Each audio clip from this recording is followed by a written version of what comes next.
आजकल आप लोग देख रहे हैं कि डोनाल्ड ट्रंप बदले बदले नजर आ रहे हैं। चीन पर ट्रंप के नरम होते रुख को उनके समर्थक कैसे देख रहे हैं, इसके बारे में बात करते हैं, जानते हैं। और देखिए, हमारी प्यारी पृथ्वी है, इसमें आप देखेंगे एशिया में ये हमारा प्यारा भारत है, ये पड़ोसी चाइना है, ये रूस है, यूक्रेन है, ये जापान है, दक्षिण कोरिया है, ये पाकिस्तान है। यहाँ आप लोगों को ईरान देखने को मिल जाएगा, तेहरान इसकी राजधानी है। ये आप देख रहे हैं कि यहाँ फारस की खाड़ी है, ओमान की खाड़ी है। यहाँ आप लोगों को हॉर्मुज जलडमरू देखने को मिल जाएगी। ये संयुक्त अरब अमीरात है, ये आपको इजराइल देखने को मिल रहा है, ये भूमध्य सागर है, ये लाल सागर है। और ये आप लोगों को यूएसए देखने को मिल जाएगा, संयुक्त राज्य अमेरिका। वॉशिंगटन डीसी इसकी राजधानी है। डोनाल्ड ट्रंप यहाँ के क्या है, राष्ट्रपति हैं। तो साल 2026 की बात है। डोनाल्ड ट्रंप इंडियाना में एक चुनावी रैली के दौरान जब मंच पर पहुंचे तो उन्होंने एक बात बहुत साफ लफ्जों में कही, चीन अमेरिका का मुख्य आर्थिक प्रतिद्वंदी है। फोर्ट बेन में उन्होंने भीड़ से कहा, हम चीन को अपने देश का बलात्कार करते रहने की इजाजत नहीं दे सकते। हमारे पास भी कार्ड है, इसे मत भूलो। ट्रंप की चीन विरोधी बयानबाजी में कोई कमी नहीं आई। यह एक दशक तक उनकी रैलियों, 2024 के चुनावी अभियान और दूसरे कार्यकाल तक लगातार जारी रही। ट्रंप अपने उन सहयोगियों के साथ दोबारा व्हाइट हाउस पहुंचे जो चीन विरोधी बयानबाजी के लिए जाने जाते हैं। इनमें विदेश मंत्री मार्को रूबियो, उपराष्ट्रपति जेडी वेंस और वरिष्ठ आर्थिक सलाहकार पीटर नवारो। ये सभी एक स्वर से बीजिंग पर अमेरिका को लूटने, टेक्नोलॉजी चुराने और अमेरिकी सड़कों पर फेंटानिल की बाढ़ लाने के आरोप लगाते रहे हैं। इसके बाद टैरिफ बढ़ने का मामला सामने आया। फरवरी 2025 में 10% से शुरू होकर अप्रैल के मध्य में लिबरेशन डे तक यह 145% तक पहुंच गया।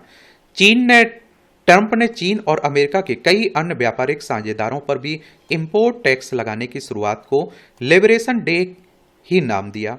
चीन ने भी जवाबी कार्रवाई की और उसने अमेरिका पर 125% टैरिफ लगा दिया, रेयर अर्थ के निर्यात पर रोक लगा दी और इसके साथ ही ट्रेड वॉर का आगाज हुआ।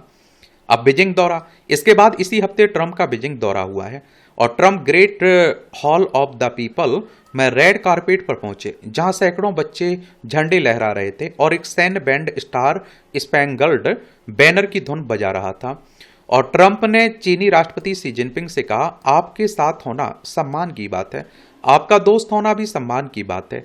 चीन और अमेरिका के बीच संबंध पहले से कहीं बेहतर होने जा रहे हैं। ट्रंप ने जल्द ही शानदार ट्रेड डील्स की तारीफ की और हालांकि किसी बड़े समझौते की अभी तक पुष्टि नहीं हुई है।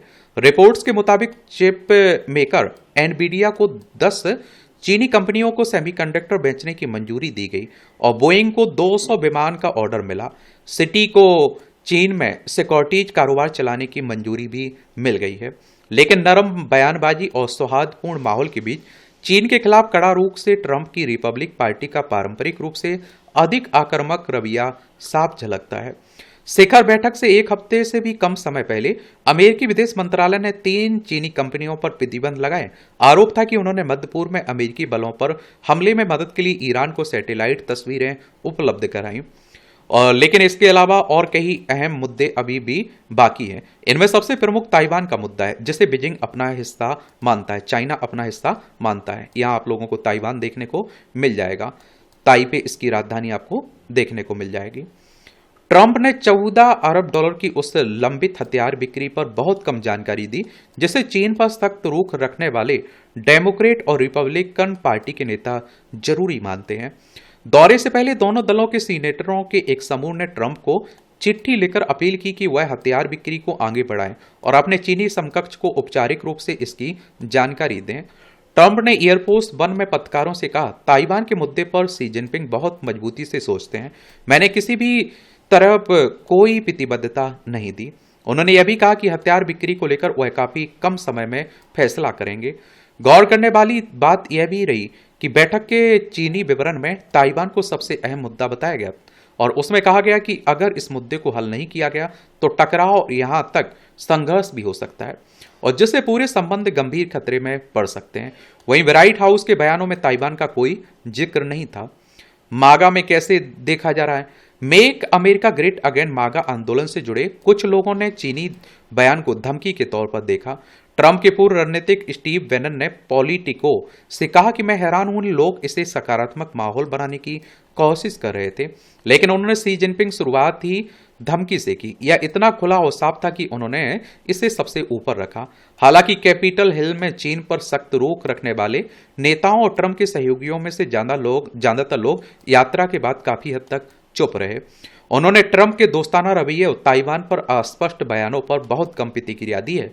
अमेरिका में चीन मामलों के जानकारों के लिए यह चुप्पी कोई हैरानी की बात नहीं है। George H.W. Bush foundation for UN China relations के अध्यक्ष और सीईओ डेविड फायरस्टीन ने बीबीसी से कहा कि अगर एक महीने या एक साल में 50 राष्ट्रपति स्तरीय शिखर बैठकें भी हो जाएं, तभी यह सच नहीं बदलेगा कि कुछ मुद्दों पर अमेरिका और चीन कभी सहमत नहीं होंगे। उन्होंने कहा कि इसका मतलब यह नहीं कि यह असफल शिखर बैठक होगी। फायरस्टीन ने कहा कि ट्रंप की नरम होती भाषा और रवैये इस बात का संकेत हो सकता है कि 2017 की पिछली यात्रा के बाद अपनाई गई रणनीतियां काम नहीं कर पाई हैं। उन्होंने कहा कि market access, intellectual property rights, subsidy जैसी समस्याएं आज भी बनी हुई हैं।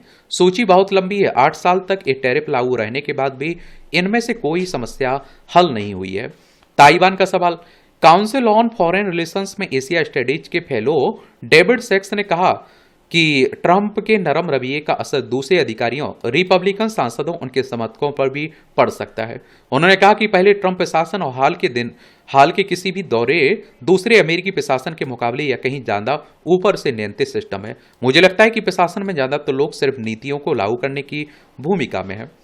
सेक्स की ये आप देखते हैं कि बातों से national committee on US China relations के अध्यक्ष स्टीफन ऑरिलेंस ने भी सहमति जताई है। उन्होंने कहा कि जब ट्रंप कोई राय देते हैं तो लोग उसका पालन करते हैं। उनका समर्थक वर्ग भी वही करता है। हालांकि ट्रंप अब भी ताइवान को लेकर एक दुविधा का सामना कर रहे हैं। राजनीतिक गलियारों के दोनों पक्षों से उन पर दबाव बना रहेगा कि सितंबर में राष्ट्रपति शी जिनपिंग के व्हाइट हाउस यात्रा से पहले वह $14 अरब की लंबित हथियार बिक्री को औपचारिक मंजूरी दें।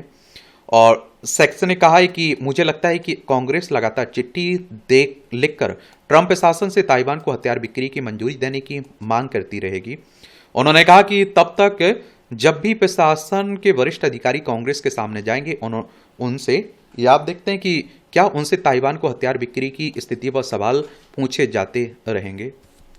ये हालांकि ओवल ऑफिस से अंतिम फैसला आना यह तय नहीं माना जा सकता है। और सेक्स ने कहा कि सितंबर से पहले ताइवान को बड़े पैमाने पर अमेरिकी हथियार बिक्री शी जिनपिंग की यात्रा को खतरे में डाल सकती है।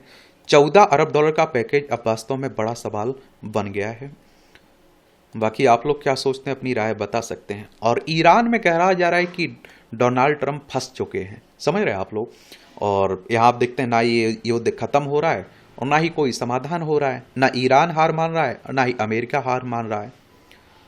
और हमारा पड़ोसी है चाइना। हमारे 5 राज्यों की सीमा लगती है, लद्दाख, हिमाचल प्रदेश, उत्तराखंड, सिक्किम, अरुणाचल प्रदेश की। बाकी आप लोग अपनी राय जरूर दिया करिएगा। धन्यवाद।